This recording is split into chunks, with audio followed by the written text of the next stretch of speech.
राजनीति में कम से कम दुश्मन नंबर 1 बनने में दोस्त नंबर 1 से सफर बड़ा छोटा होता है।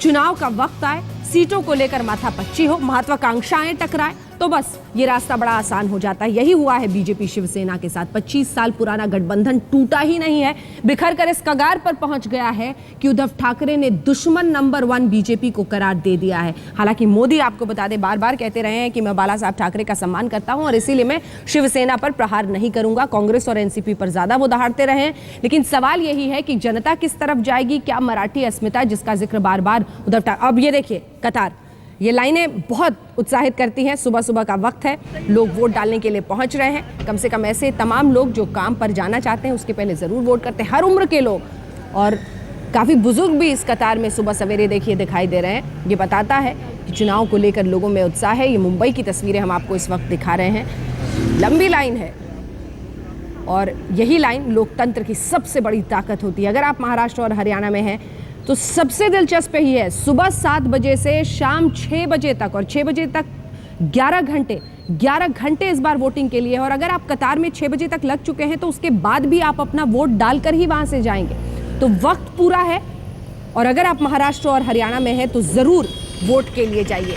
अलग अलग जगहों से हमारे तमाम सहयोगी हमारे साथ बने हुए हैं जो पल पल की खबर आप तक पहुंचा रहे हैं। तस्वीरें अब देखिए दिखाई दे रही हैं, जल्दी जल्दी कतारें आगे भी बढ़ रही हैं। लोग वोट डालने के लिए जो जोश दिखा रहे हैं उस पर भी चर्चा करेंगे अपने तमाम संवाददाताओं से। अब हमारे साथ इस वक्त साहिल जोशी हमारे सहयोगी भी जुड़ गए हैं इसी खबर पर, जिनसे हम चर्चा करेंगे। साहिल, महाराष्ट्र की राजनीति सबसे दिलचस्प है इस बार, जैसा कि मैं संजय जी से भी कह रही थी कि साहिल, सबसे महत्वपूर्ण यही है कि इस बार तलवार की धार पर वहां जंग हो रही है। कुछ ही दिन पहले की बात है, बातचीत हो रही है, गठबंधन बच जाएगा, हम कोशिश कर रहे हैं, और अब देखिए उद्धव ठाकरे कह रहे हैं दुश्मन नंबर 1 बीजेपी है। जाहिर सी बात है, जब दोस्त अगर दोस्ती तोड़ देता है तो सबसे ज्यादा बड़ा दुश्मन वही बन जाता है, और यही बात हुई है शिवसेना और बीजेपी में। और चूंकि उनका रिश्ता भी 25 साल पुराना था, तो जो एक हर्ट फीलिंग है, जो एक उनको दुख रहा है, वो काफी जोरदार दुख रहा है। इसके वजह से ही साफ तौर पर उद्धव ठाकरे बार बार बीजेपी पर अटैक करते नजर आए। और कल तो हद हो गई, क्योंकि कल तो जो इंटरव्यू उन्होंने सामना को दिया, और वो भी संजय राउत एग्जीक्यूटिव एडिटर है सामना के और शिवसेना के सांसद है, उन्होंने ये इंटरव्यू लिया था। उसमें पहले तो उन्होंने चाय वाला शब्द का इस्तेमाल किया, उसके बाद रीड्राफ्ट किया गया इंटरव्यू जब खबरें चलने लगी मीडिया में, और उसके बाद ये कहा गया कि आम आदमी अगर प्रधानमंत्री बन सकता है तो क्यों नहीं उद्धव ठाकरे मुख्यमंत्री बन सकते। तो कुल मिलाकर शिवसेना की तरफ से एड़ी चोटी का जोर है, क्योंकि ना सिर्फ ये लड़ाई बीजेपी को नीचा दिखाने की है उनके लिए, लेकिन उनके वजूद की भी लड़ाई है। शिवसेना जैसी रीजनल पार्टी के लिए ये लड़ाई बहुत अहमियत रखती है, क्योंकि अगर इस लड़ाई में बीजेपी उनको मात देती है और उनके सपोर्ट के बिना सरकार महाराष्ट्र में बना लेती है, तो इसके आगे उनका वजूद काफी मुश्किल में रहेगा। ये उद्धव ठाकरे अच्छी तरह जानते हैं, यही राज ठाकरे भी जानते हैं। इसीलिए आपने देखा होगा कि पूरे चुनाव प्रचार में, अंजना आप भी यहां पर थी, आपने भी देखा होगा, पूरे चुनाव प्रचार में एनसीपी हो, एमएनएस हो या शिवसेना हो, सबका अटैक पूरी तरीके से नरेंद्र मोदी पर था, और यही अटैक आज भी हमको दिखाई दे रहा है। तो कुल मिलाकर इसके जो नतीजे निकलेंगे उससे नए समीकरण उभर सकते हैं, लेकिन वो डिपेंड होगा कि किस तरीके से आंकड़े निकलकर सामने आते हैं चुनाव के नतीजों में। बिल्कुल, और एक वक्त पर जो दो भाई आपस में बिल्कुल भिड़े हुए थे वो तक अब हाथ पकड़ने को, थामने को तैयार हैं। ये है नरेंद्र मोदी का साइड इफेक्ट। साहिल, और भी एक बहुत दिलचस्प बात जो हम लोगों ने देखी थी कि गुजराती वर्सेस मराठी भी वहां लड़ाई हुई थी, उस पर चर्चा आपसे करूंगी, लेकिन उससे पहले एक बार चलते हैं। सतेन चौहान हमारे साथ, हमारे सहयोगी बने हुए हैं। सतेन, मोदी वर्सेस बाकी, यही तो यहां पर भी है हरियाणा में।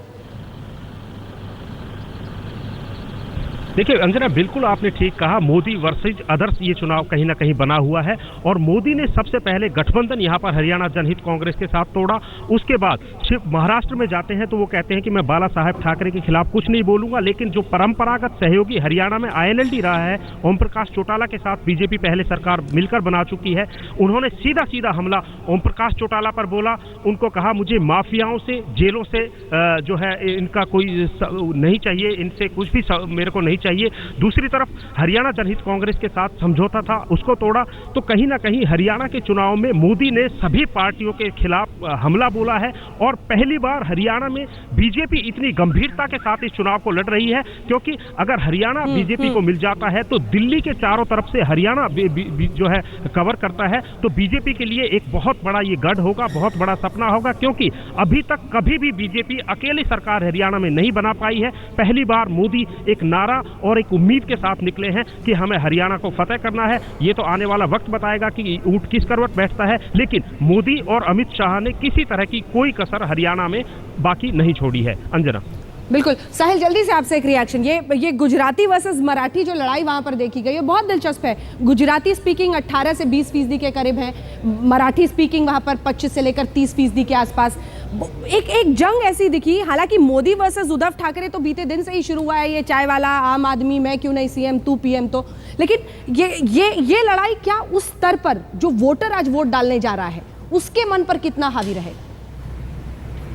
देखिए, यह लड़ाई शिवसेना के लिए इसलिए जरूरी थी क्योंकि मुंबई काफी मायने रखता है इस पूरे लड़ाई में। क्योंकि विदर्भ की बात करें, अगर 6 हिस्से अगर हम महाराष्ट्र के देखें तो विदर्भ में बीजेपी हावी है, उत्तर महाराष्ट्र में बीजेपी हावी है, मराठवाड़ा में कड़ी टक्कर है। कुल मिलाकर बात रह जाती है 36 सीटों पर जो मुंबई की सीटें हैं, और यहां पर एक 18 से 20% गुजराती काफी मायने रखते हैं, और ये 99% बीजेपी को लगता है कि उन्हीं को वोट मिलेगा। इसीलिए हमने देखा कि कल के संपादकीय में उद्धव ठाकरे बार बार ये कह रहे थे कि मुंबई का गुजराती ये कहता है कि भले लोकसभा में बीजेपी को वोट, लेकिन मुंबई में विधानसभा के लिए शिवसेना को वोट देंगे। लेकिन ये सचमुच में हालात वैसे है कि नहीं है, ये जानने की कोशिश कोई पार्टी नहीं कर सकती फिलहाल, क्योंकि वक्त काफी कम था। मराठी अस्मिता काफी बार बार उछालकर सामने रखने की कोशिश की। उद्धव ठाकरे बार बार ये कहते रहे कि हम गुलामी नहीं करेंगे दिल्ली की, और किसी और का राज हम लोग सहन नहीं कर सकते।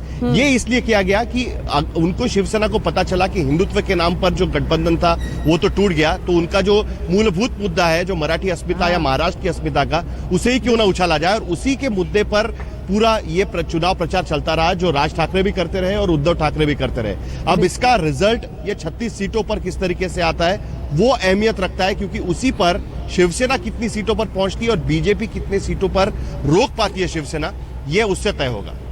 बिल्कुल, और कम से कम बीजेपी यही कह रही है कि नरेंद्र मोदी का डर है जो सता रहा है। हालांकि उद्धव ठाकरे ये भी बोलते रहे संजय जी कि ये कठपुतली वाले मुख्यमंत्री आपको मिलेंगे अगर आप बीजेपी के साथ जाएंगे। इस बीच अपने दर्शकों को एकनाथ खड्ड से बीजेपी मुक्त नगर जितने भी तमाम, और देवेंद्र फडणवीस हम जो उम्मीदवार हैं, कम से कम आप कह सकते हैं वीआईपी बड़े बड़े चेहरे बीजेपी नागपुर उत्तर प्रदेश से हम आपको बता रहे हैं, उत्तर से कांग्रेस भोकर से अमिता चौहान जो मुख्य हैं, जो अशोक चौहान की पत्नी है, जो मुख्य चेहरे वो हम आपको दिखा रहे हैं। पंकज भुजबल एनसीपी नंदगांव से, छगन भुजबल के बेटे हैं जो दिग्गज इस बार मैदान में है, उनकी तस्वीर हम आपको दिखा रहे हैं, बता रहे हैं। छगन भुजबल एनसीपी येवला से, पूर्व कैबिनेट मंत्री।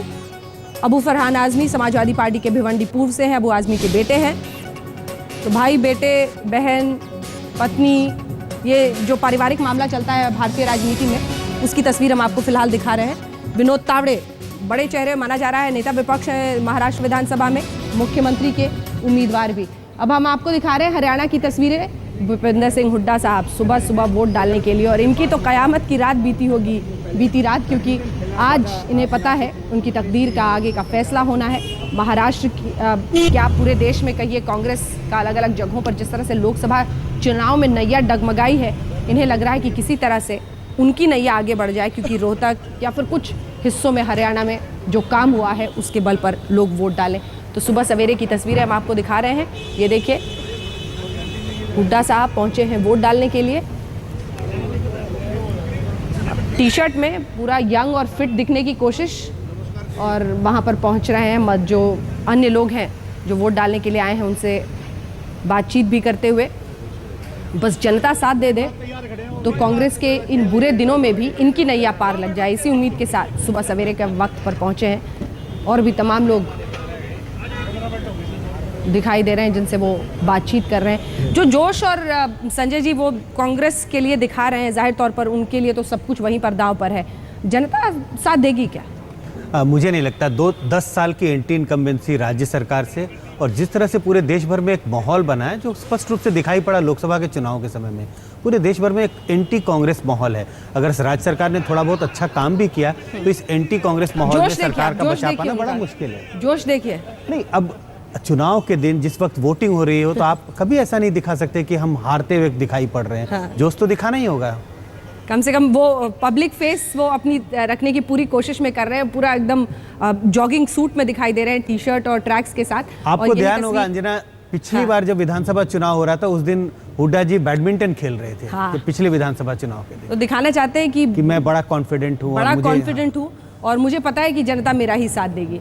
और वही आज भी चाय की चुस्की के साथ, अब चाय भी पियेंगे तो लोग कहेंगे कि चाय पर चर्चा तो मोदी ने शुरुआत की थी। अब तो ऐसी हालत हो गई है कि जैसे हर चीज़ पर एक तरह से मुहर लग गई है नरेंद्र मोदी की।